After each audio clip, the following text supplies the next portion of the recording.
Capítulo 28. Los primeros tetrápodos y los anfibios modernos. Filocordados, clase anfibios. Del agua a la tierra en la ontogenia y en la filogenia. El coro de ranas en las orillas de un estanque en una noche primaveral señala uno de los más espectaculares acontecimientos de la naturaleza. Masas de huevos de ranas pronto eclosionarán, convirtiéndose en larvas, renacuajos carentes de patas, con branquias y de aspecto pisciforme. Calentadas por el sol de la primavera avanzada, se alimentan y crecen. Luego, casi imperceptiblemente, ocurre una curiosa transformación. Aparecen las patas posteriores y se alargan gradualmente. La cola se acorta, los dientes larvarios se pierden, las branquias son reemplazadas por pulmones, se desarrollan los párpados, las patas anteriores aparecen. En cuestión de semanas el renacuajo acuático ha completado su metamorfosis convirtiéndose en una rana adulta. La transición evolutiva desde el agua a tierra firme no se produjo en semanas, sino en millones de años. Una larga serie de alteraciones acumuladas adaptó el diseño orgánico de los vertebrados para la vida en tierra. El origen de los vertebrados terrestres no deja por ello de ser un hecho menos importante. Este hecho, dicho sea de paso, hubiese tenido pocas posibilidades de éxito en la actualidad, debido a la existencia de competidores firmemente establecidos, que hubiesen impedido a una forma de transición mediocremente adaptada para la vida fuera del agua llegar a acceder a la tierra firme. Los anfibios son los únicos vertebrados actuales que pasan del ambiente acuático al terrestre tanto en su ontogenia como en su filogenia. Incluso ahora, después de unos 350 millones de años de evolución, los anfibios no están completamente adaptados para la vida en la tierra. Son casi terrestres, pero regularmente pasan de unos ambientes acuáticos a los de tierra firme. Esta doble vida queda expresada en su nombre. Estructuralmente se encuentran a mitad de camino entre los peces y los reptiles, y aunque adaptados a una existencia terrestre, pocos pueden permanecer lejos de los ambientes húmedos. Muchos, sin embargo, han desarrollado mecanismos para mantener sus huevos fuera del agua, donde las larvas podrían quedar expuestas a enemigos. Posición en el reino animal.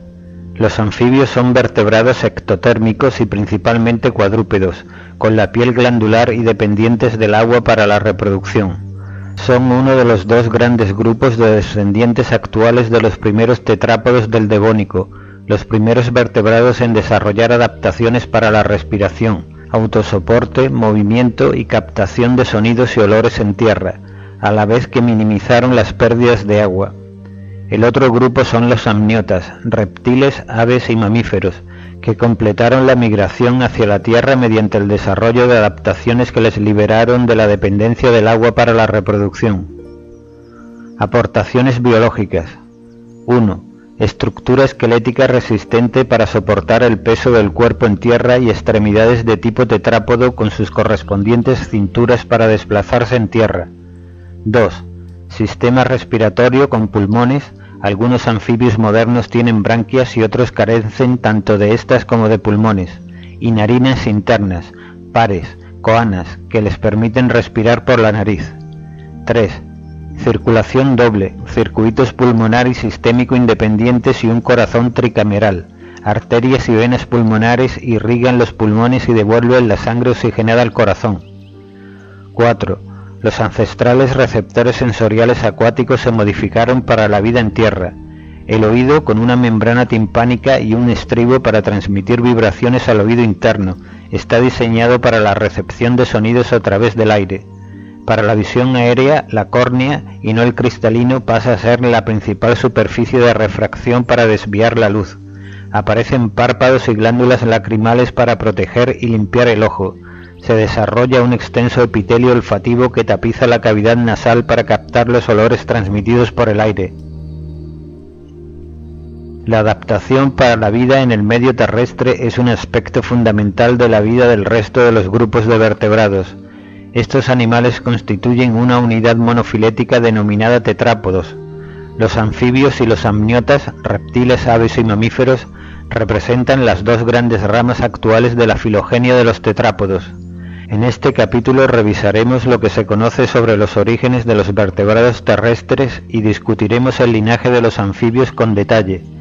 Los grandes grupos de amniotas se describirán en capítulos posteriores. La invasión del medio terrestre. El avance desde el agua hasta la tierra es quizás el acontecimiento más llamativo de la evolución animal, ya que supone la invasión de un medio que desde muchos puntos de vista es muy peligroso para la supervivencia. La vida se originó en las aguas. Los animales están compuestos principalmente de agua y todas las actividades celulares se desarrollan en este medio. Sin embargo, los organismos en un determinado momento invadieron la tierra, llevando con ellos su composición acuosa.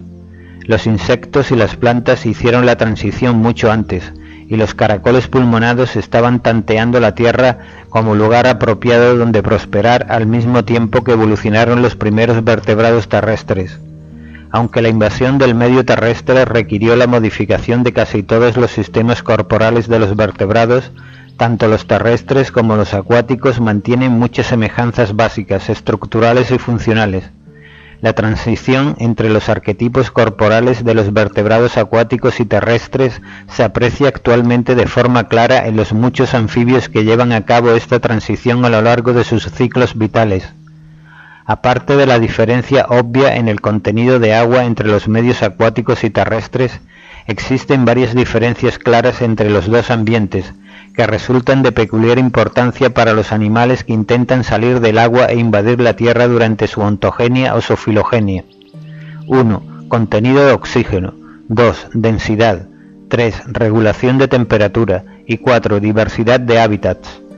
El aire contiene por lo menos 20 veces más oxígeno que el agua, y el oxígeno se difunde con mucha mayor rapidez en el primero que en el agua, por lo que los animales terrestres deben realizar un esfuerzo mucho menor para obtener oxígeno, una vez que poseen la adaptación correspondiente, es decir, los pulmones. Sin embargo, el aire es aproximadamente 1000 veces menos denso que el agua y 50 veces menos viscoso, por lo que proporciona un escaso soporte contra la gravedad. Uno de los principales problemas encontrados por los animales terrestres fue la necesidad de desarrollar extremidades fuertes y remodelar el esqueleto para conseguir un soporte estructural adecuado. En el aire se producen fluctuaciones de temperatura mucho más fácilmente que en el agua, con bruscos e impredecibles ciclos de congelación, deshielo, sequías e inundaciones. Los animales terrestres deben desarrollar pautas fisiológicas y de conducta para protegerse de los extremos tárbicos. La estrategia más ingeniosa, la homeotermia, temperatura del cuerpo constante, solo aparece con las aves y los mamíferos. A pesar de sus riesgos, las variadas ofertas de los nuevos hábitats terrestres incluyen bosques de coníferas, bosques templados y selvas tropicales, praderas, desiertos, montañas, islas oceánicas y regiones polares. La consecución de un refugio seguro para la protección de los vulnerables huevos, así como de las crías, es mucho más fácil de lograr en la tierra firme que en el agua. Evolución de los primeros vertebrados terrestres. Origen de los tetrápodos en el Devónico. El período devónico, que comenzó hace unos 400 millones de años, fue una época de temperaturas suaves, con épocas alternas de inundaciones y sequía. Durante este periodo, algunos vertebrados, primeramente acuáticos, desarrollaron dos caracteres que resultarían vitales para permitir la subsiguiente evolución de la vida terrestre: pulmones y patas. El ambiente dulceacuícola del Devónico es muy inestable. Durante los periodos de sequía, pequeñas charcas y riachuelos iban secándose y la tierra se convertía en barro al tiempo que el oxígeno disuelto desaparecía. Solo los peces capaces de utilizar la abundancia del oxígeno atmosférico pudieron sobrevivir en tales condiciones. Las branquias eran inadecuadas porque en el aire los filamentos se pegaban unos a otros y rápidamente se secaban. Prácticamente todos los peces de agua dulce que sobreviven en este periodo, incluyendo a los de aletas lobuladas y a los pulmonados, tenían algún tipo de pulmón, desarrollado como una evaginación de la faringe. Era relativamente simple mejorar la eficacia de esta cavidad neumática, aumentando su vascularización con una rica red capilar y proveyéndola de sangre arterial procedente del último, sexto par de arcos aórticos. La sangre oxigenada volvía directamente al corazón a través de una vena pulmonar para formar un circuito pulmonar completo. Así se originó la circulación doble, característica de todos los tetrápodos, una circulación sistémica o circulación mayor que irrigaba el cuerpo y una circulación pulmonar, circulación menor, que servía a los pulmones. La evolución de las extremidades se produjo también durante el período devónico, aunque a primera vista las aletas de los peces parecen muy distintas de las extremidades articuladas de los tetrápodos. Un examen detenido de los elementos óseos de las aletas pares de los peces de aletas lobuladas muestra que a grandes rasgos recuerdan a las extremidades equivalentes de los anfibios. En Eusthenopteron, un repidistio del devónico, podemos reconocer un húmero en la parte superior del brazo y dos huesos en la parte inferior, radio y ulna, así como otros elementos que pueden homologarse con los huesos de la muñeca de los tetrápodos. Eusthenopteron podía andar, o más bien arrastrarse, por el fondo fangoso de los estanques, ya que el movimiento adelante y atrás de sus aletas estaba limitado a unos 20 o 25 grados. Acantostega, uno de los primeros anfibios conocidos del devónico, tenía patas de tetrápodo bien formadas, con dedos completos tanto en las extremidades traseras como en las delanteras, pero los miembros estaban tan débilmente constituidos que no permitían al animal levantar su cuerpo de la superficie para caminar auténticamente en tierra. Sin embargo, Itiostega, con su cintura pectoral completamente formada, sus huesos rotundos, sus músculos bien desarrollados y otras adaptaciones para la vida terrestre, podría haber sido capaz de impulsarse hasta la tierra, aunque es dudoso que pudiera andar muy bien. Hasta muy recientemente se creía que los primeros tetrápodos tuvieron 5 dedos en sus manos y pies, el esquema pentadáctilo básico de casi todos los tetrápodos actuales. Sin embargo, fósiles de tetrápodos del devónico recientemente descubiertos tenían todos ellos más de 5 dedos, es decir, eran polidáctilos. Solo más tarde el modelo pentadáctilo se estabilizó en los distintos linajes de los tetrápodos. La invasión del medio terrestre fue claramente una revolución en la historia de los vertebrados. ¿Cómo se consiguió? Una interpretación aceptada durante mucho tiempo y desarrollada por el paleontólogo de Harvard Alfred Romer sugirió que al secarse las charcas del devónico durante los periodos de sequía, los vertebrados acuáticos se veían forzados a moverse a otras charcas que todavía contenían agua. Las aletas lobuladas de los sarcopterigios, el actual celacanto, los extintos ripidistios y los peces pulmonados podían ser adaptadas como remos que propulsasen el cuerpo en tierra, mientras se buscaba un nuevo charco. Los que tenían las aletas más fuertes sobrevivieron para reproducirse. De acuerdo con esta hipótesis, la colonización de la Tierra y el desarrollo gradual de extremidades pares se originaron como una adaptación para la supervivencia en el agua. El punto de vista ha cambiado con el reciente descubrimiento de fósiles más completos de los primeros tetrápodos conocidos. Aunque Acantostega tenía extremidades de tetrápodo, en el resto de los aspectos es un animal completamente acuático.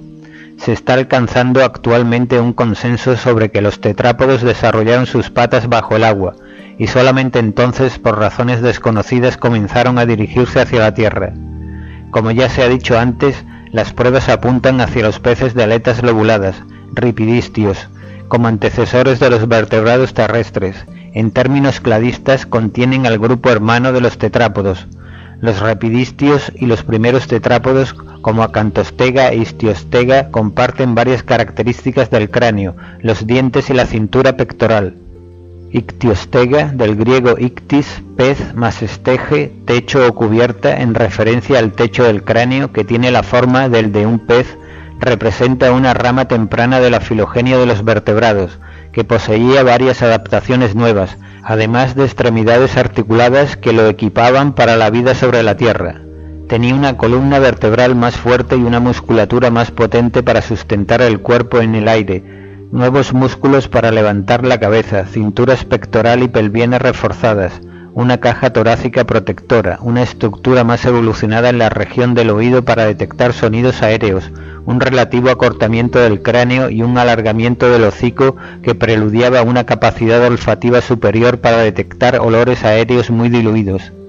Sin embargo, Ictiostega era aún pisciforme, pues todavía contaba con una cola de pez completa, con radios espinosos y también presentaban huesos operculares.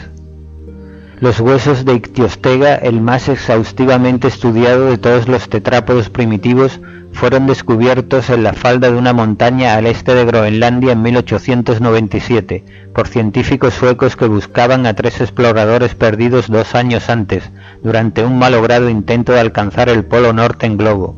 Expediciones posteriores de Gunnar Saab Soderberg descubrieron cráneos de ictiostega, pero Saab Soderberg murió a los 38 años antes de haber podido realizar un completo estudio de los mismos. Los paleontólogos suecos volvieron al lugar de Groenlandia donde habían aparecido los restos del esqueleto de ictiostega y Erik Harvik, uno de los asistentes de Saab Soderberg, asumió la tarea de examinar el esqueleto con detalle. Esto se convirtió en la obra de su vida y culminó con una descripción de ictiostega que es la más detallada de las realizadas a un tetrápodo primitivo.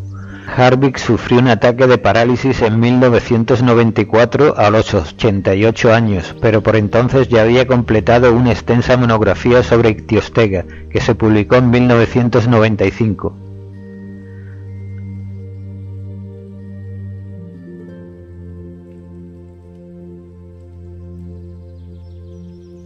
Radiación de los tetrápodos en el Carbonífero.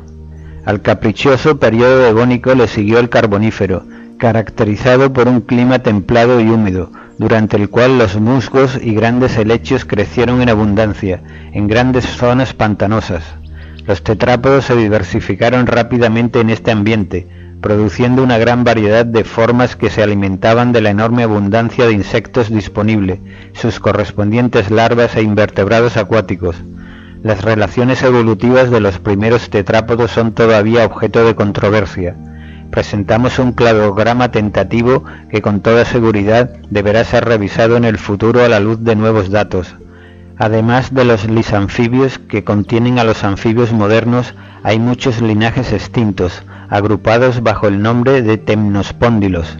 Este grupo se caracteriza por tener generalmente solo 4 dedos en las patas anteriores en lugar de los 5 típicos del resto de los tetrápodos. Los lisanfibios se diversificaron durante el Carbonífero para dar lugar a los antecesores de los 3 grupos de anfibios que sobreviven en la actualidad: las ranas y sapos, anuros o salientia, las salamandras, caudados o urodelos, y las cecilias, ápodos o gimnofiones.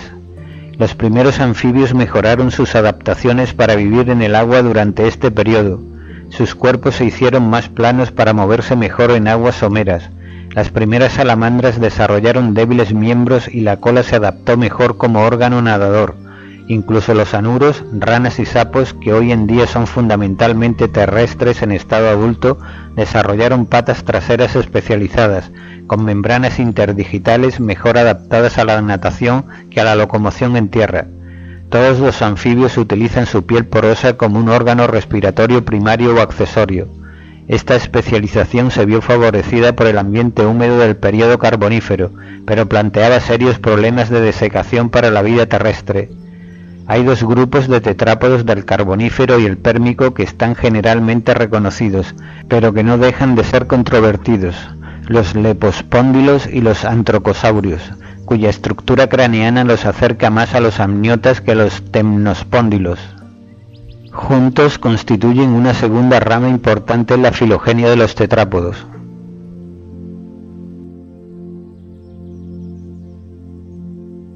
Los anfibios modernos. Los 3 órdenes de anfibios actuales comprenden más de 3.900 especies. La mayoría de ellos comparten adaptaciones generales para la vida en tierra, como el reforzamiento esquelético y una reorganización de las prioridades sensoriales desde el sistema ancestral de la línea lateral hasta los sentidos del olfato y el oído. Para ello, tanto el epitelio olfativo como el oído se rediseñaron para mejorar la sensibilidad a los olores aéreos y a los sonidos. Sin embargo, la mayoría de los anfibios se enfrentan a los problemas de la existencia terrestre solo a medias. En el primitivo ciclo vital de los anfibios, los huevos son acuáticos, y cuando eclosionan producen larvas acuáticas que respiran por branquias. A este estado le sigue una metamorfosis en la que las branquias se pierden, y los pulmones, que ya estaban presentes durante la vida larvaria, se activan para la respiración. Muchos anfibios retienen este modelo ancestral, pero hay algunas excepciones importantes.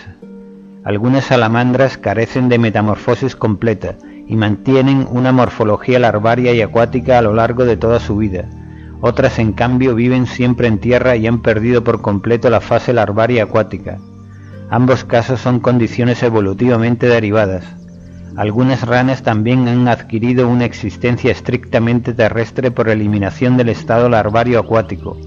Otros anuros, salamandras y cecilias que sufren metamorfosis completa permanecen sin embargo en el agua durante toda su existencia en vez de trasladarse a tierra al adquirir el estado adulto. Incluso los anfibios más adaptados a la vida terrestre dependen en gran manera del ambiente húmedo, si no acuático. Su piel es muy delgada y requiere humedad para protegerse contra la desecación en el aire. Una rana intacta pierde agua con tanta rapidez como otra despellejada. Los anfibios también necesitan ambientes relativamente frescos. Al ser ectotérmicos, su temperatura corporal está determinada por la del entorno y varía con ella, lo que restringe en gran manera a los lugares donde pueden vivir. Esto es especialmente importante para la reproducción. Los huevos no están bien protegidos contra la desecación y deben ser depositados directamente en el agua o en superficies terrestres muy húmedas. Los anfibios completamente terrestres pueden poner huevos en grietas o bajo rocas, en el suelo mojado del bosque, en oquedades húmedas de los árboles, en la espalda de la madre o en pliegues de la pared del cuerpo. Una especie de rana australiana incluso aloja a sus crías en su saco vocal. Trataremos ahora las características especiales de los tres principales grupos de anfibios. Nos extenderemos en el tratamiento de los rasgos generales de los anfibios al tratar los grupos concretos en los que se han estudiado con mayor profundidad ciertos caracteres. En la mayor parte de los casos este grupo son los anuros, ranas y sapos. Cecilias, orden Gymnophiones, ápodos. El orden de los gimnofiones contiene unas 160 especies de criaturas de aspecto vermiforme que viven enterradas y se denominan cecilias. Se encuentran en las selvas tropicales de Sudamérica, su principal zona de distribución, África y sudeste asiático. Se caracterizan por su cuerpo largo y delgado, algunas con pequeñas escamas en la piel, muchas vértebras, largas costillas, carencia de extremidades y ano terminal. Los ojos son pequeños y muchas especies son totalmente ciegas en estado adulto. Tienen tentáculos sensoriales especiales en el hocico. Debido a que son casi todas formas hipogéas, rara vez son vistas por el hombre. Su alimento se compone normalmente de lombrices y pequeños invertebrados que encuentran bajo tierra. La fecundación es interna y el macho está provisto de un órgano copulador extensible. Los huevos normalmente se depositan en tierra húmeda cerca del agua. Las larvas pueden ser acuáticas o bien la totalidad del desarrollo larvario tiene lugar dentro del huevo. En algunas especies los huevos son guardados cuidadosamente en pliegues del cuerpo durante su desarrollo. La viviparidad es también corriente entre las cecilias más evolucionadas, cuyos embriones obtienen su alimento al devorar las paredes del oviducto materno. Características de los anfibios modernos. 1. Esqueleto fundamentalmente óseo, con un número variable de vértebras, algunos con costillas y otros sin ellas. Notocorda nunca persistente, sin exoesqueleto. 2. Formas corporales muy variadas, desde un tronco alargado con cabeza, cuello y cola bien diferenciados, a un cuerpo compacto, deprimido, con cabeza y troncos fusionados, sin un cuello diferenciado. 3. Normalmente dos pares de extremidades, tetrápodos, aunque algunos son ápodos. Extremidades anteriores de algunos mucho más pequeñas que las posteriores. En otros todas las extremidades son pequeñas y no funcionales. Pies a menudo palmeados, sin auténticas garras o uñas. Generalmente 4 dedos en las patas anteriores, a veces 5 y otras menos. 4. Piel lisa y húmeda con muchas glándulas, algunas de las cuales pueden ser venenosas. Células pigmentarias, cromatóforos, muy comunes, con bastante variedad, sin escamas, excepto algunas escamas dérmicas que están inmersas en la piel. 5. Boca normalmente grande, con pequeños dientes en las mandíbulas superiores o en ambas. 2 narinas que se abren en la porción anterior de la cavidad bucal. 6. Respiración por branquias, pulmones, no existen en algunas salamandras, y piel, bien separadamente o de forma combinada. En algunos las branquias externas de las formas larvarias pueden persistir a lo largo de toda la vida. 7. Circulación con un corazón tricameral, 2 aurículas y un ventrículo, y una circulación doble a través del corazón. Piel abundantemente provista de vasos sanguíneos. 8. Ectotérmicos. 9. Sistema excretor con riñones mesonéfricos pares, urea como principal producto nitrogenado. 10. 10 pares de nervios craneales. 11. Sexos separados, fecundación principalmente interna en las salamandras y en las cecilias, fundamentalmente externa en ranas y sapos. Predominantemente ovíparos, algunos ovovivíparos y vivíparos, normalmente presentan metamorfosis, huevos mesolecíticos con cubiertas membranosas gelatinosas. Salamandras, orden Caudados, urodelos. Como el nombre sugiere, el orden Caudados, del latín caudatus, con cola, comprende unas 360 especies de anfibios provistos de cola. Las salamandras y los tritones. Las salamandras se encuentran en casi todas las regiones templadas y tropicales del mundo, pero una gran cantidad y diversidad de especies aparecen en Norteamérica. También se encuentran salamandras en las áreas tropicales de América Central y del Sur. Las salamandras son típicamente pequeñas. La mayor parte de las salamandras norteamericanas tienen menos de 15 centímetros de longitud. Algunas formas acuáticas son considerablemente mayores, y la salamandra gigante del Japón puede superar el 1,5 metros de longitud. Las salamandras tienen extremidades dispuestas en ángulos rectos con relación al cuerpo, y las extremidades anteriores y posteriores son de aproximadamente igual tamaño. En algunas formas acuáticas o excavadoras son rudimentarias o no existen. Las salamandras son carnívoras, tanto en estado larvario como adulto, cazando lombrices de tierra, artrópodos y moluscos pequeños. La mayor parte solamente devora presas que se encuentran en movimiento. Como su comida es rica en proteínas, normalmente no almacenan en sus cuerpos grandes cantidades de grasa o de glucógeno. Al igual que todos los anfibios, son ectotermos y tienen una baja tasa metabólica. Conducta reproductora. Algunas salamandras son totalmente acuáticas a lo largo de su ciclo vital, pero la mayor parte son metamórficas, con larvas acuáticas y adultos terrestres, que viven en lugares húmedos, bajo piedras o troncos en putrefacción. Los huevos de la mayoría de las salamandras son fecundados internamente, por lo general después de que la hembra recoja un paquete de esperma, espermatóforo, que ha sido previamente depositado por el macho en una hoja o en una ramita. Las especies acuáticas ponen sus huevos en grupos o en masas acordonadas dentro del agua. De los huevos salen larvas acuáticas con branquias externas y una cola con aspecto de aleta. Las especies terrestres depositan los huevos en pequeños racimos, bajo troncos o pequeños túneles excavados en la tierra blanda, y muchas especies se quedan junto a sus huevos para protegerlos. Estas especies tienen desarrollo directo, y sus larvas salen de los huevos con un aspecto parecido al de sus padres. Las salamandras americanas tienen a menudo un estado terrestre intercalado entre la vida acuática y los adultos reproductores acuáticos. Sin embargo, muchas veces prescinden del estado terrestre rojo y permanecen completamente acuáticas. Respiración. Las salamandras muestran un conjunto de mecanismos respiratorios sorprendentemente diverso. Comparten el patrón general de los anfibios, con extensas redes vasculares cutáneas que realizan el intercambio respiratorio de oxígeno y dióxido de carbono. En diversas etapas de su ciclo vital, las salamandras también pueden tener branquias externas, pulmones, ambos o ninguno de estos órganos. Las salamandras con un estado larvario acuático nacen con branquias, pero las pierden posteriormente si sufren metamorfosis. Varios grupos de salamandras, independientes entre sí, han evolucionado como formas permanentemente acuáticas, que no sufren metamorfosis y mantienen sus branquias y su cola en forma de aleta a lo largo de toda su vida. Los pulmones, el órgano respiratorio más extendido de los vertebrados terrestres, está presente desde el nacimiento de las salamandras que los poseen, pero son activos solamente después de la metamorfosis. Aunque normalmente asociamos pulmones con organismos terrestres y branquias con seres acuáticos, la evolución ha producido en las salamandras formas acuáticas que respiran principalmente por pulmones y formas terrestres que carecen de ellos. Las anfiumas de la familia Amphiumidae presentan un ciclo vital completamente acuático, con una metamorfosis muy reducida. Sin embargo, pierden sus branquias al llegar al estado adulto, en el que respiran fundamentalmente por pulmones, Periódicamente sacan sus narines fuera del agua para tomar aire. Estos animales contrastan curiosamente con las salamandras de la familia Pletodontidos, que son completamente terrestres pero carecen de pulmones. Esta gran familia contiene más de 220 especies, la mayor parte de las salamandras comunes en Norteamérica.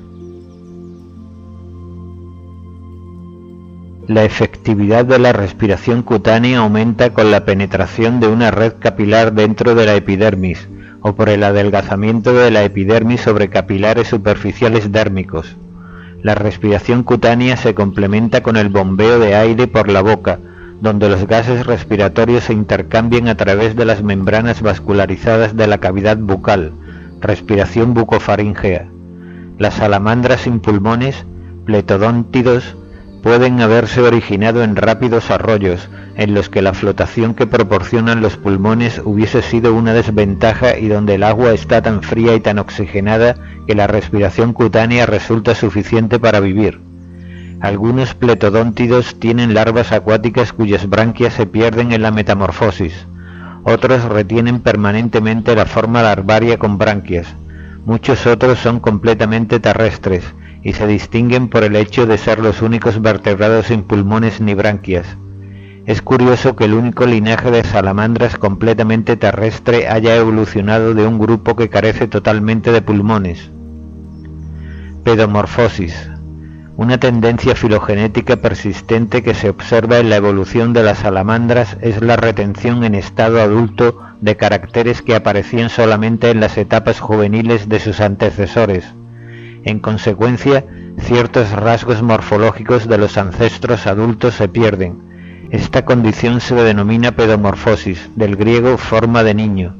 La forma más dramática de pedomorfosis se da en aquellas especies que maduran sexualmente mientras todavía mantienen sus branquias, hábitos acuáticos y otros caracteres larvarios.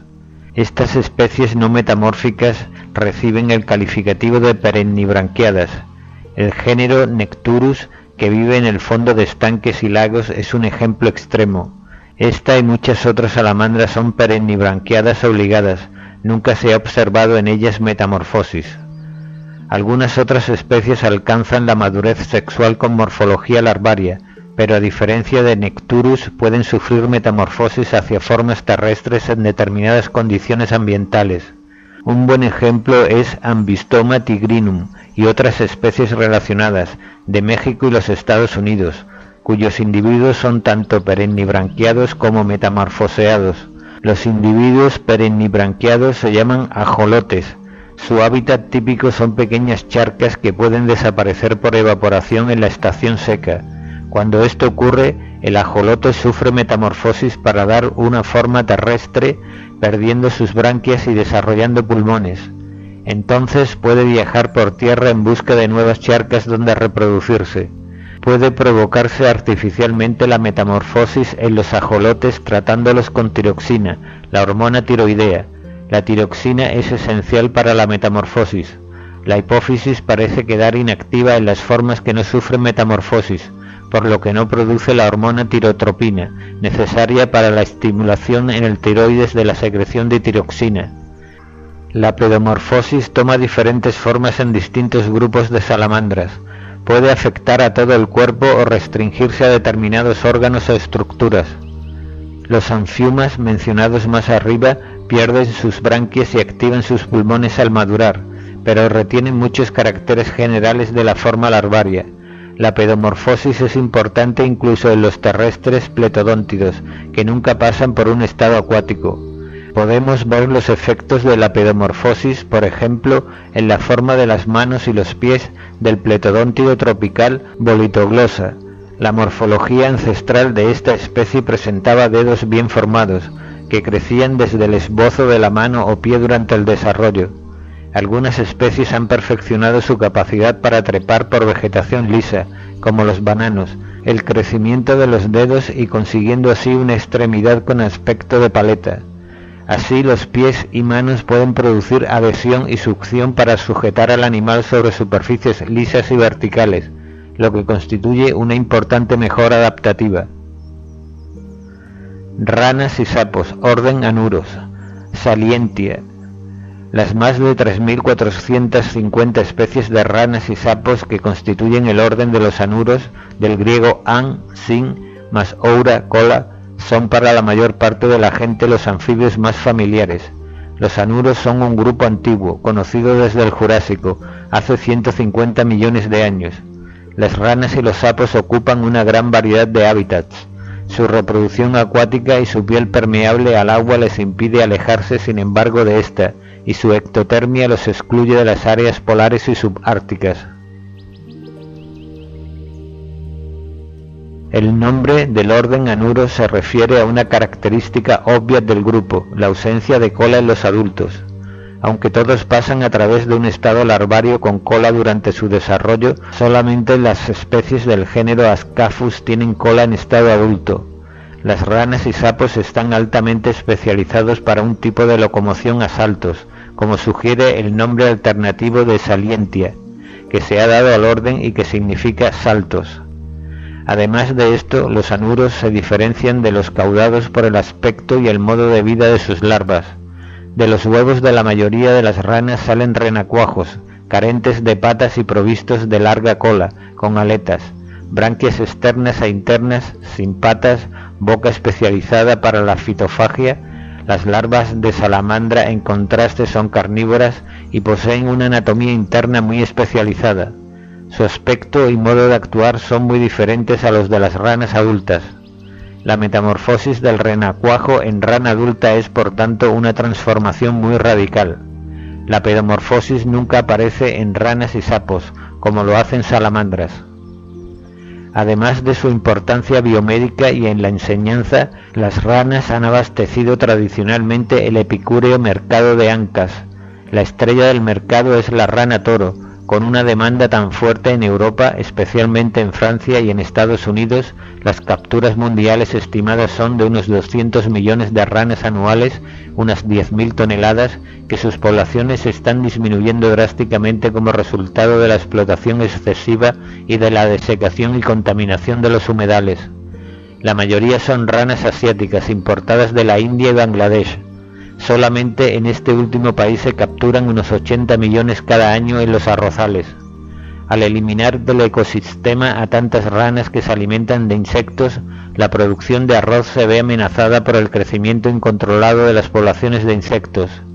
En los Estados Unidos los intentos de criarlas en granjas no han tenido éxito, entre otras razones porque las ranas toros son feroces máquinas devoradoras que prefieren insectos, cangrejos y otras ranas y normalmente aceptan solo presas vivas.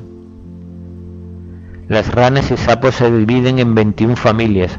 Las mejor conocidas de las familias de ranas en Norteamérica son las de los ránidos, a la que pertenecen nuestras ranas más comunes, y la de los hílidos, las ranas arborícolas.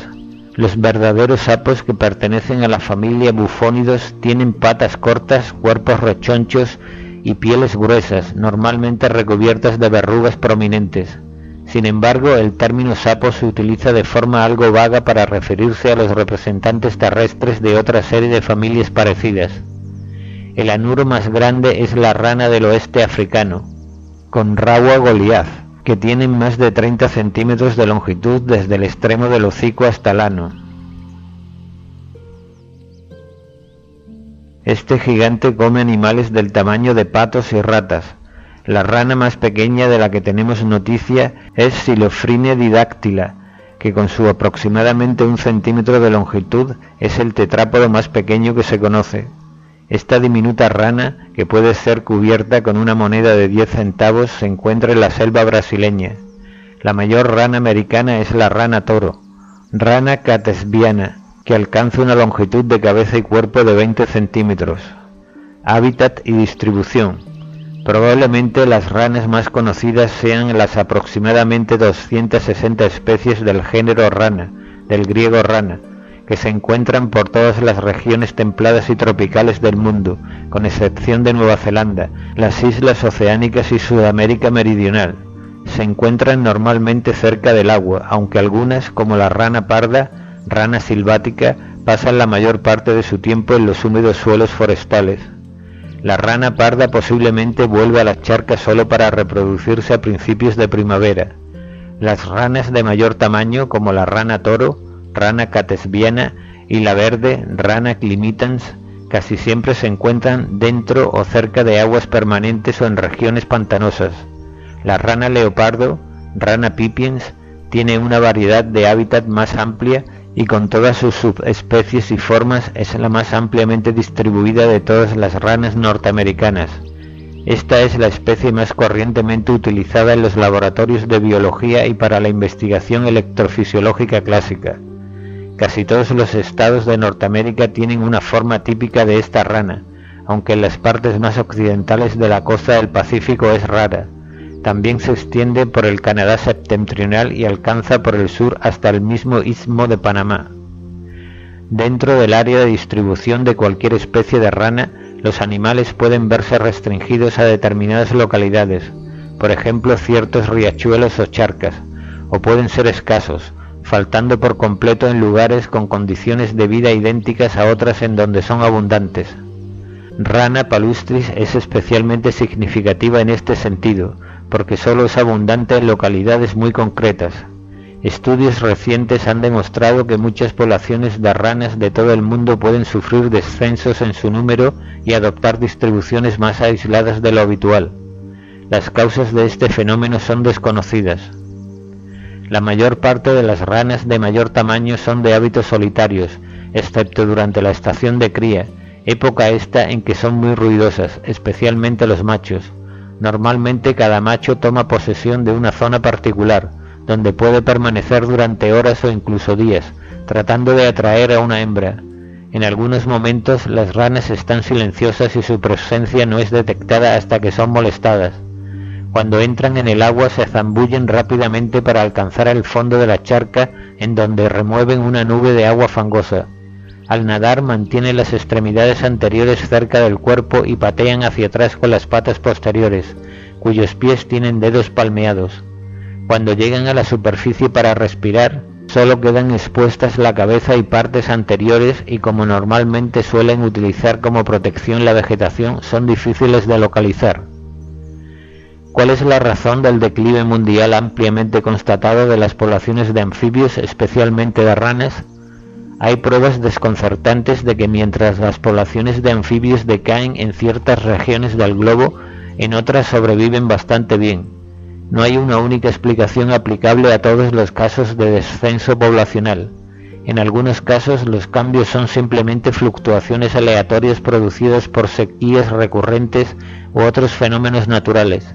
Sin embargo, hay otros factores ambientales implicados: destrucción o alteración del hábitat, aumento de contaminantes ambientales como lluvia ácida, fungicidas, herbicidas, productos químicos industriales, enfermedades e introducción de depredadores y competidores no nativos. Se ha demostrado recientemente que la disminución de la capa de ozono en la estratosfera y el consiguiente incremento de la radiación ultravioleta que llega a la superficie terrestre produce graves pérdidas en los embriones en desarrollo de dos especies de ranas del oeste americano.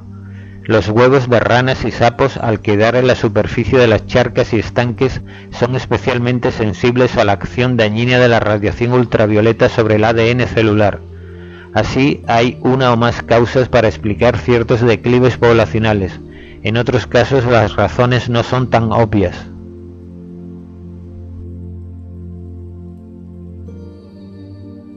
La mayoría de las ranas pasa los meses de invierno en los fangos blandos de los fondos de charcas y cursos de agua. Normalmente su actividad vital se encuentra disminuida durante el periodo de hibernación, y la mayor parte de la energía que necesitan la obtienen del glucógeno y de la grasa almacenada en sus cuerpos durante la primavera y el verano. Las ranas más terrestres, como las arborícolas, se entierran en el humus del suelo forestal durante el invierno. Toleran bajas temperaturas y de hecho pueden sobrevivir periodos prolongados de congelación de hasta el 65% del agua corporal. Tales ranas tolerantes a la congelación se preparan para el invierno acumulando glucosa y glicerol en sus fluidos corporales, que protege a los tejidos de los efectos normalmente dañinos de la formación de cristales de hielo. Mientras que los anfibios nativos americanos continúan desapareciendo a medida que se van desecando las zonas húmedas, una rana exótica introducida en el sur de California ha encontrado un clima a su gusto. La rana de uñas africana, Xenopus levis, es una rana voraz, agresiva y principalmente acuática que está desplazando rápidamente a las ranas nativas y a los peces de varias zonas acuáticas, al tiempo que se está dispersando muy rápidamente. La especie fue introducida en Norteamérica en los años 40 del siglo XX, cuando fue utilizada profusamente en las pruebas de diagnóstico del embarazo. Cuando aparecieron pruebas más eficaces en los años 60, algunos hospitales simplemente tiraron las ranas sobrantes a las charcas cercanas, convirtiéndose en plaga casi indestructible. Como ocurre a menudo con la introducción de especies alóctonas en la naturaleza, las buenas intenciones pueden dar lugar a graves problemas. Las ranas adultas tienen numerosos enemigos, tales como serpientes, aves acuáticas, tortugas, mapaches y el hombre mismo. Muy pocos renacuajos sobreviven hasta llegar a la madurez.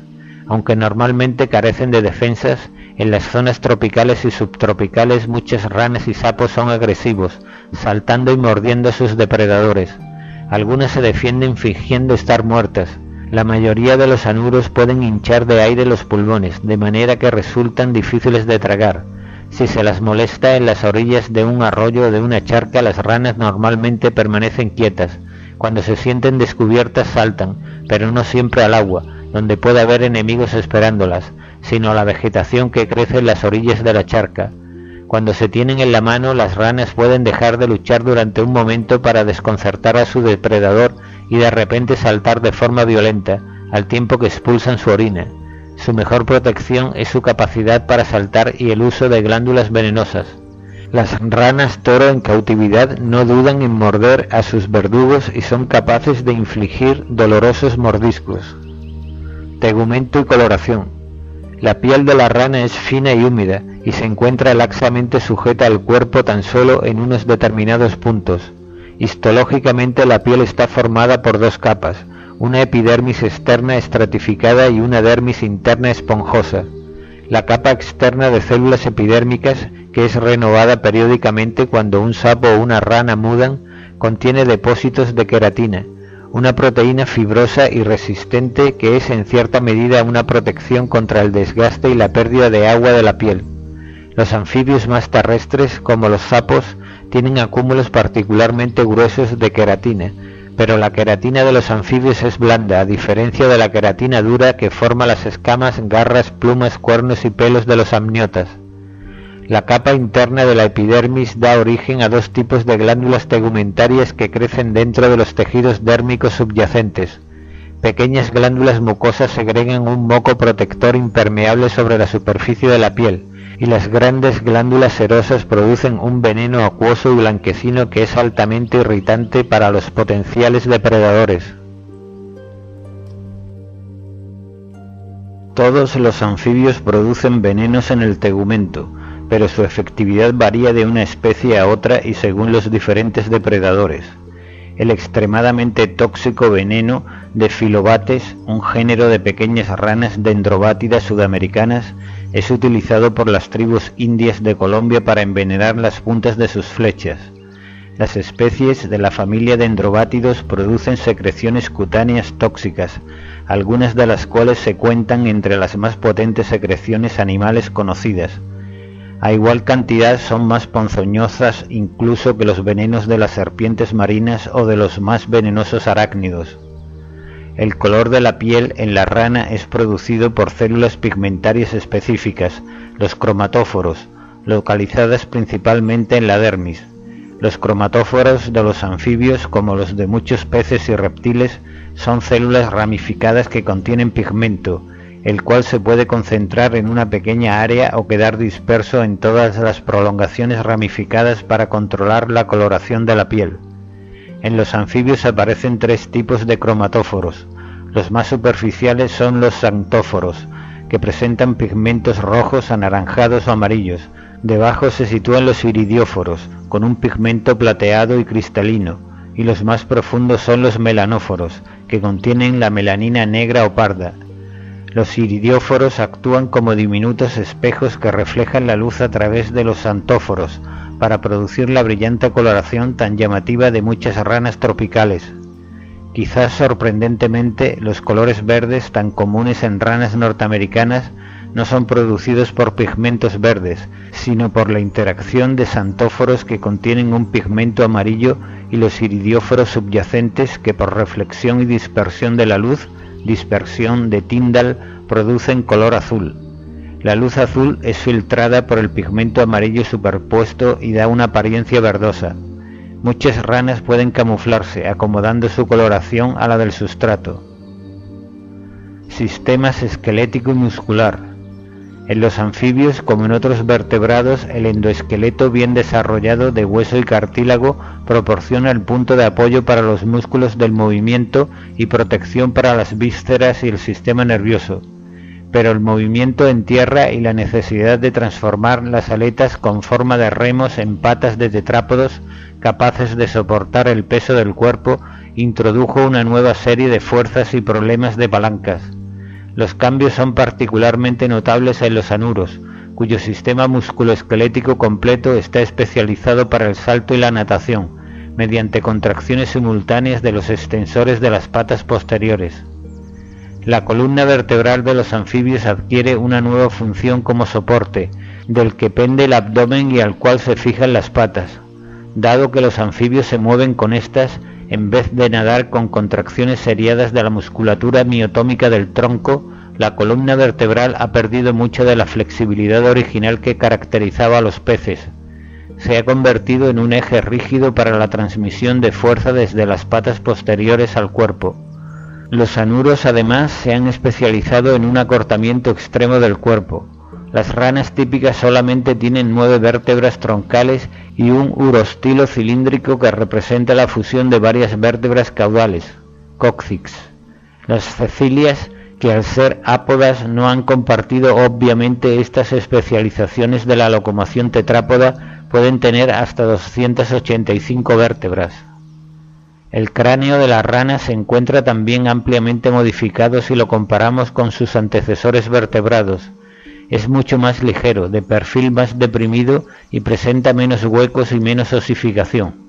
La parte frontal del cráneo, donde se localizan la nariz, los ojos y el encéfalo, está bien desarrollada, mientras que la parte posterior, que contenía el aparato branquial de los peces, está mucho más reducida.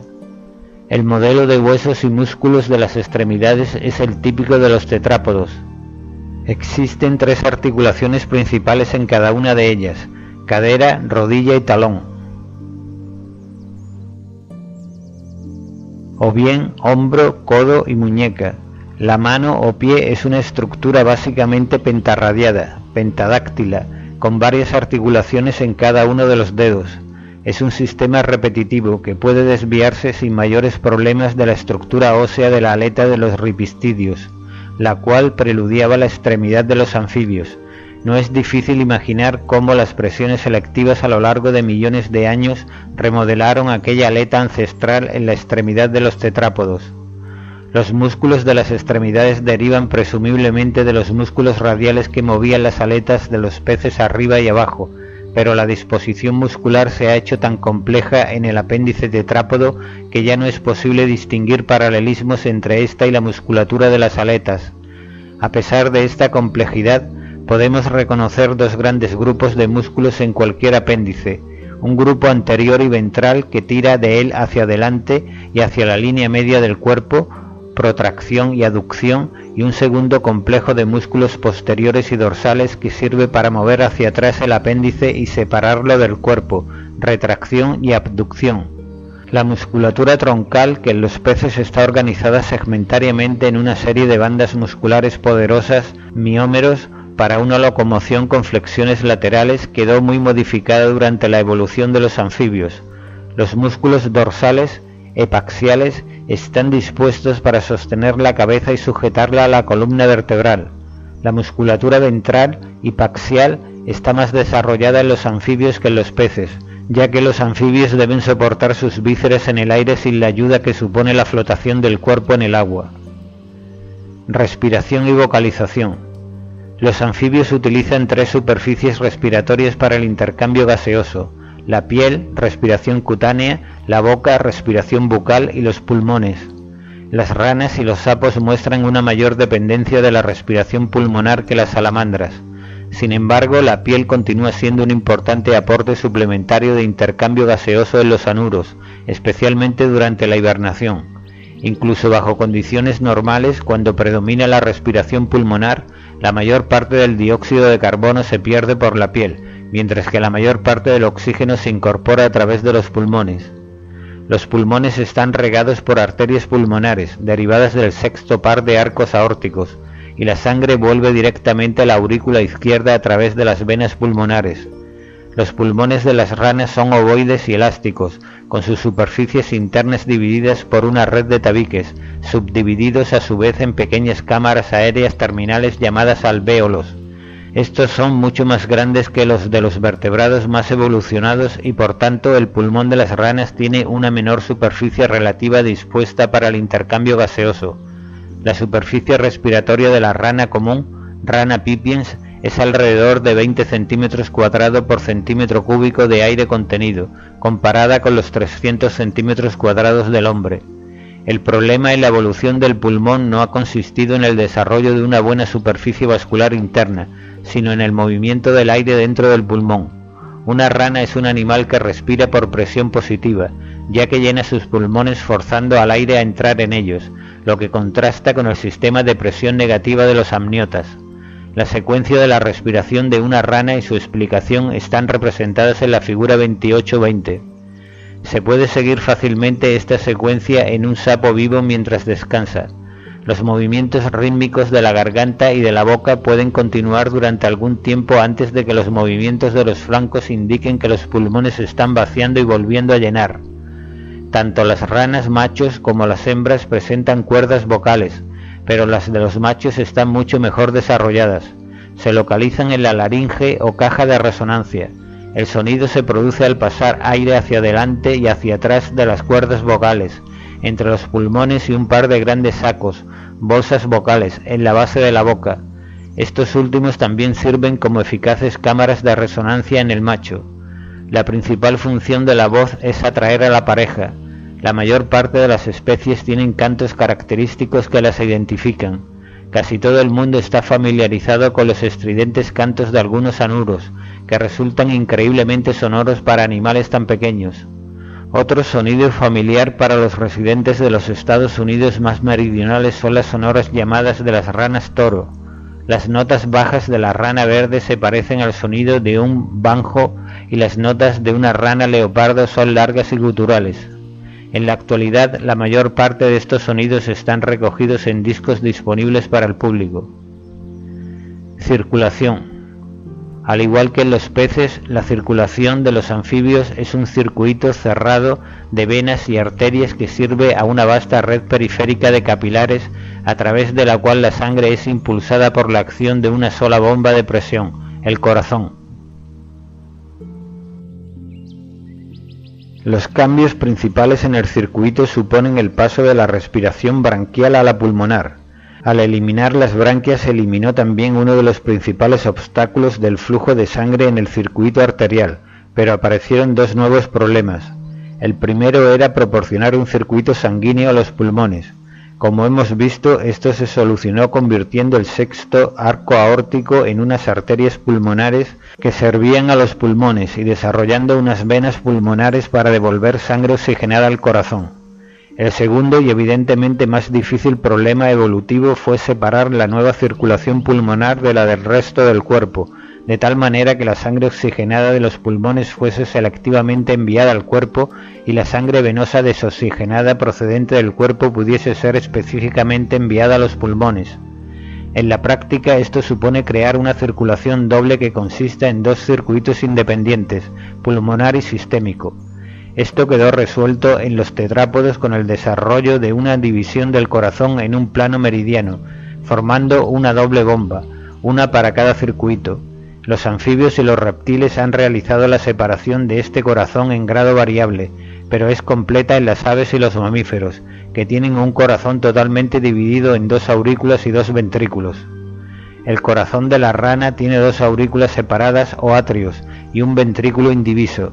La sangre del cuerpo, circuito sistémico, entra primero en una gran cámara receptora, el seno venoso, que la introduce en la aurícula derecha.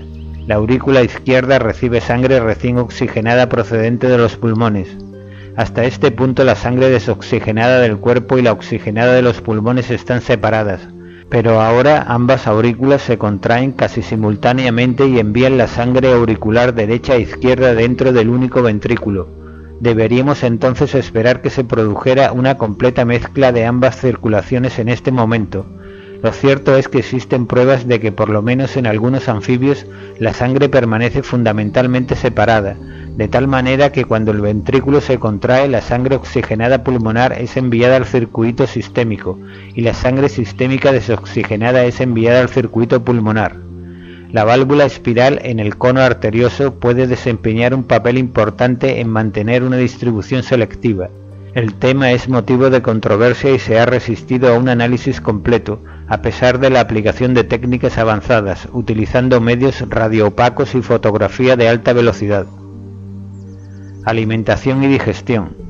Las ranas son carnívoras, como la mayor parte de los anfibios, y se alimentan de insectos, arañas, lombrices, caracoles, ciempiés o prácticamente cualquier otra cosa que se mueva y sea suficientemente pequeña para poder ser engullida entera.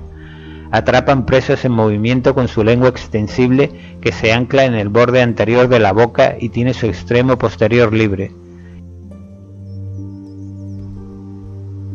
El borde libre de la lengua es altamente glandular y produce una secreción viscosa que se adhiere a la presa.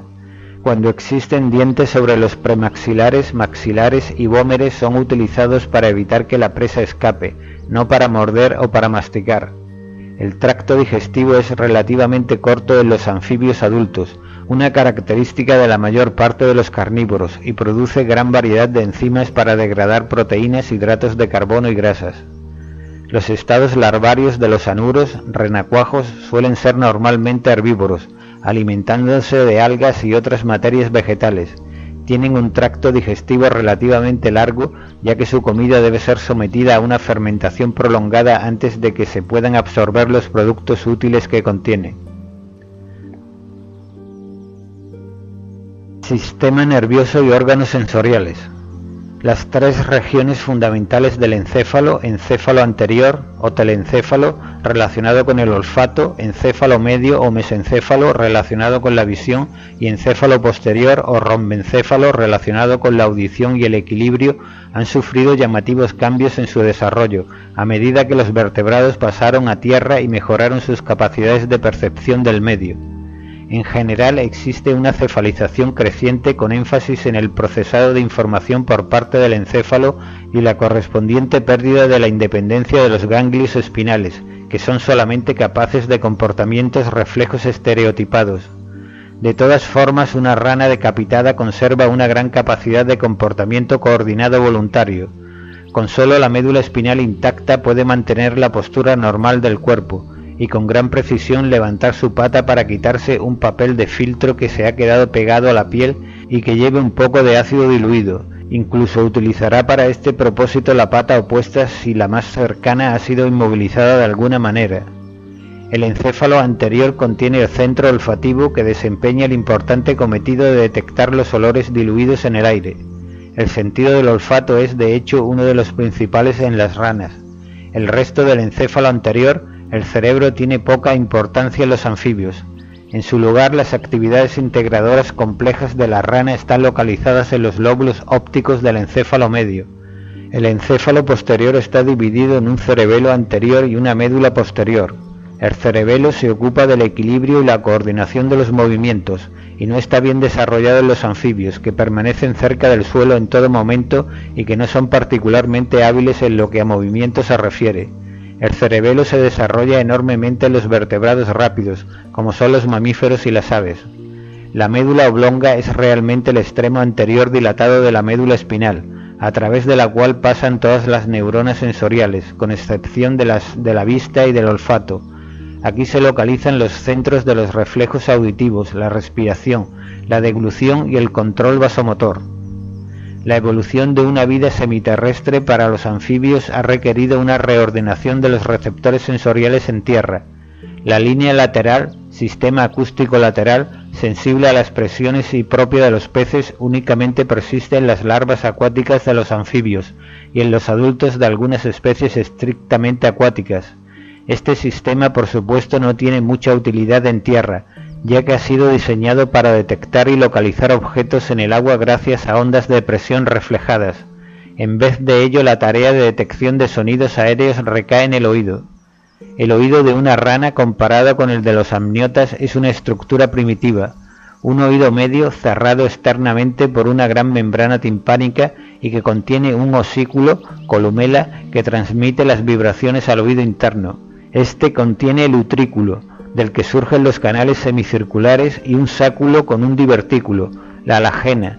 La alagena se encuentra principalmente cubierta por una membrana tectorial, cuya estructura no es muy diferente de la cóclea más avanzada de los mamíferos. En la mayor parte de las ranas esta estructura es sensible a sonidos de baja frecuencia, nunca superiores a los 4000 Hz, ciclos por segundo. En la rana toro la respuesta principal de frecuencia se localiza entre 100 y 200 Hz y se ajusta perfectamente a la llamada del macho. La visión es el sentido dominante en la mayor parte de los anfibios. Las cecilias en su mayor parte son ciegas, son la excepción patente. Se requieren varias modificaciones para adaptar el ojo de un pez al funcionamiento en tierra firme. Las glándulas lacrimales y los párpados evolucionaron para mantener el ojo húmedo, limpio de polvo y protegerlo de heridas. Como la córnea queda expuesta al aire, se convierte en una importante superficie refractora, que dispensa al cristalino de parte de su tarea de refracción de rayos lumínicos y de enfoque de las imágenes sobre la retina. Al igual que ocurre en los peces, la acomodación, el enfoque de objetos cercanos o distantes, se realiza con movimientos del cristalino, pero a diferencia de los ojos de la mayor parte de los peces, el ojo de los anfibios en posición de descanso está ajustado para objetos distantes, y se mueve hacia adelante cuando debe enfocar objetos cercanos. Mantener una imagen nítida sobre la retina para los objetos que se acercan o se alejan requiere acomodación. Esto se realiza de diversas maneras en distintos vertebrados. El ojo de los peces óseos y de las lampreas está ajustado para la visión de cerca. Para enfocar objetos a distancia la lente debe moverse hacia atrás. En los anfibios, los tiburones y las culebras, el ojo relajado está enfocado hacia los objetos distantes, y la lente se mueve hacia adelante para enfocar sobre los objetos cercanos. En las aves, los mamíferos y los reptiles, excepto las culebras, la lente se acomoda cambiando su curvatura en lugar de moverse hacia adelante o hacia atrás. El ojo en reposo en estos animales se ajusta para la visión a distancia y aumenta la curvatura de la lente para enfocar sobre objetos cercanos. Esto es, la lente se aplasta o en algunos casos se relaja para adquirir una forma más redonda. La retina contiene conos y bastones. Los primeros dotan a las ranas de visión en color. El iris lleva músculos circulares y radiales bien desarrollados, por lo que puede contraerse o expandirse rápidamente, abriendo de este modo la pupila para ajustarla a la iluminación cambiante. El párpado superior del ojo es fijo, pero el inferior está plegado como una membrana nictitante transparente, capaz de desplazarse sobre la superficie ocular. En conjunto, ranas y sapos tienen una buena visión, algo importante para animales que dependen de una huida rápida para evitar a sus numerosos depredadores y de movimientos precisos para capturar rápidamente presas móviles. Otros receptores sensoriales incluyen receptores táctiles y químicos en la piel, papilas gustativas en la lengua y el paladar y un epitelio olfatorio bien desarrollado que tapiza la cavidad nasal. Reproducción. Debido a que las ranas y los sapos son ectotérmicos, se reproducen, alimentan y crecen solo durante las épocas más cálidas del año. Uno de los primeros impulsos después del periodo de aletargamiento es la cría. En primavera los machos croan para llamar a sus hembras. Cuando sus huevos han madurado, las hembras entran en el agua y son agarradas por los machos por un proceso que se denomina amplexo. A medida que la hembra va poniendo los huevos, el macho descarga el fluido seminal que contiene espermatozoides sobre los huevos y de esta forma los fecunda. Tras la fecundación, las capas gelatinosas absorben agua y se hinchan. Los huevos se ponen en grandes masas, muchas veces pegadas a la vegetación. El desarrollo del huevo fecundado, cigoto, comienza casi inmediatamente. Por una serie de divisiones repetidas, segmentación, el huevo se convierte en una masa hueca de células, la blástula. La blástula sufre una gastrulación y continúa su diferenciación hasta formar un embrión con un esbozo caudal. Entre 6 y 9 días, según la temperatura, un renacuajo emerge de las paredes gelatinosas protectoras que rodean al huevo fecundado original. En el momento de la eclosión, el renacuajo tiene una cabeza y un cuerpo diferenciados y una cola comprimida. La boca se localiza en la porción ventral de la cabeza y está provista de mandíbulas córneas para mordisquear la vegetación que le sirve de alimento. Por detrás de la boca existe un disco adhesivo ventral que les permite sujetarse sobre objetos.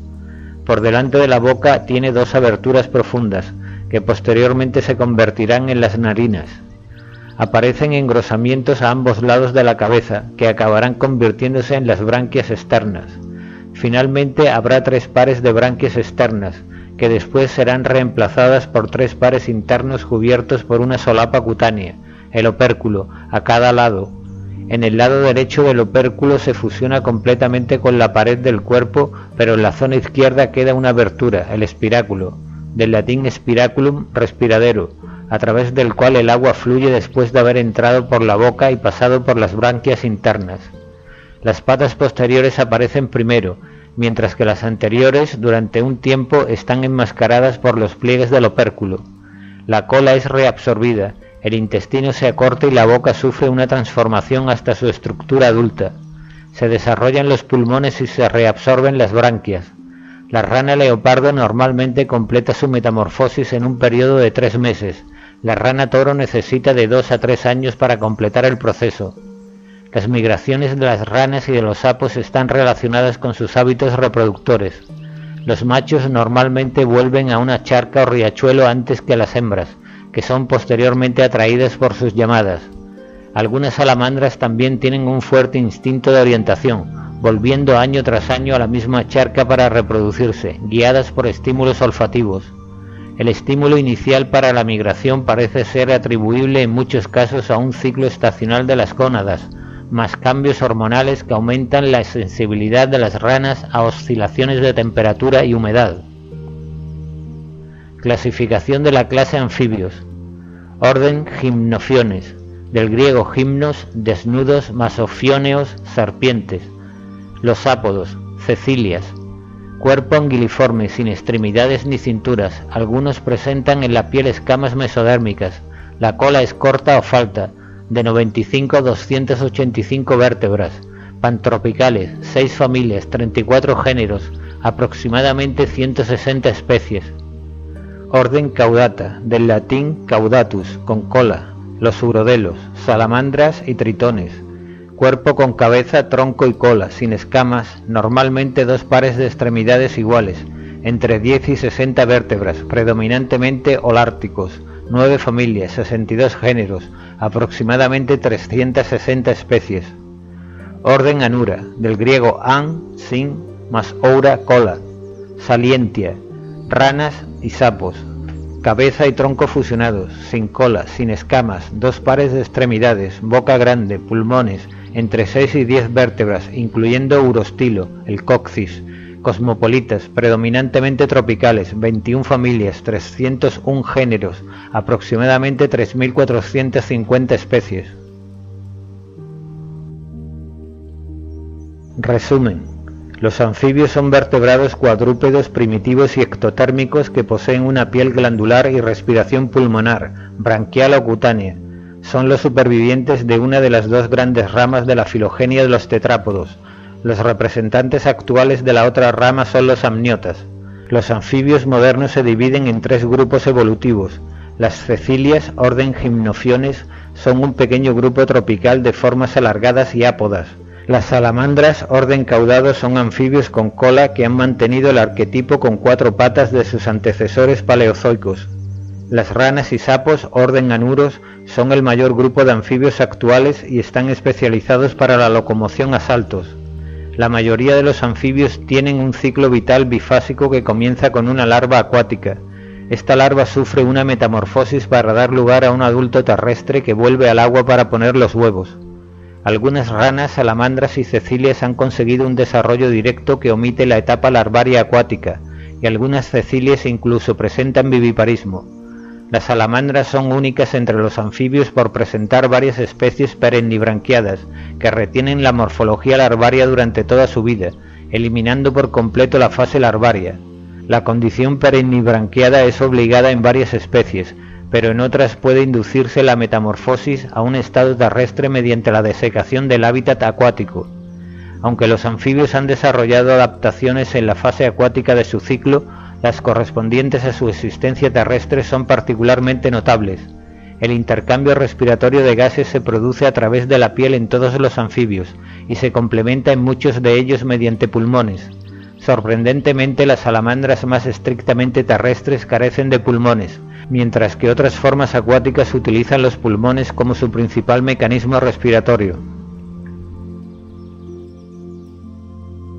La vida en la Tierra también requiere reforzar y rediseñar elementos esqueléticos, especialmente las costillas, las cinturas pectoral y pelviana y las extremidades. La percepción sensorial en el medio terrestre está favorecida por transformaciones derivadas de los sistemas auditivo y visual. A pesar de sus adaptaciones a la vida en tierra, los adultos y los huevos de todos los anfibios necesitan ambientes frescos y húmedos, si no charcas, estanques o ríos.